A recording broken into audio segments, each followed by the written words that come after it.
ఇంకొకటి ఏంటి అంటే నెగిటివిటీ చాలా స్ప్రెడ్ అవుతుందండి ఇప్పుడు.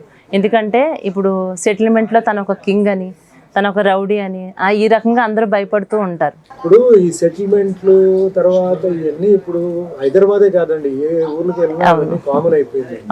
సో ఏ ఏరియాలో కొందరు ఇన్ఫ్లుయెన్షియల్ గా ఉంటారో వాళ్ళు కూర్చోబెట్టి వాళ్ళు సెటిల్ చేస్తారు. కొందరు కోర్టుకి వెళ్ళకుండా, కొందరికి ఇలా వెళ్ళకుండా వాళ్ళందరూ ఏంటంటే ప్రైవేట్ గా కూర్చొని మాట్లాడి సెటిల్ చేయాలని చెప్పేసి ఉంది. ఇప్పుడు ఒక వ్యతిరేకంగా ఉంటుంది, మంచి చేసినప్పుడు ఒక చెడు ఉంటుంది, అది వేరే విషయం. ప్లస్ మనిషి మీద ఎప్పుడు అభాండం, ఒక ఏదో తప్పులు చెప్పడం ఇవన్నీ మామూలుగా జరుగుతుంటాయి. ప్రజలు నిర్ణయించుకోవాలి ఎవరు మంచివాడు ఎవరు చెడ్డవాడని. పెద్దది చిన్నది అట్లా ఏం కాదు. బట్ ఒక సైడ్ లో మంచితనం కూడా చేస్తున్నప్పుడు అది కూడా మనం గౌరవించాలి. అదే చెప్తున్నానండి, శ్రీశైలం అన్నకి ఏంటంటే మంచికి మంచి చెడుకు చెడు అంతే. వ్యక్తిగతంగా నాకు తెలుసు ఆయన ఎంత హెల్ప్ఫుల్, ముఖ్యంగా ఆ ఏరియాలో ఎంతవరకు ప్రజలందరికీ ఆయన సహాయం చేశాడు. సో ఐ ఫీల్ డెఫినెట్లీ ప్రజలందరూ నవీన్ కి సపోర్ట్ చేయాలి. ఆ నవీన్ ని మెజారిటీ మీద గెలిపి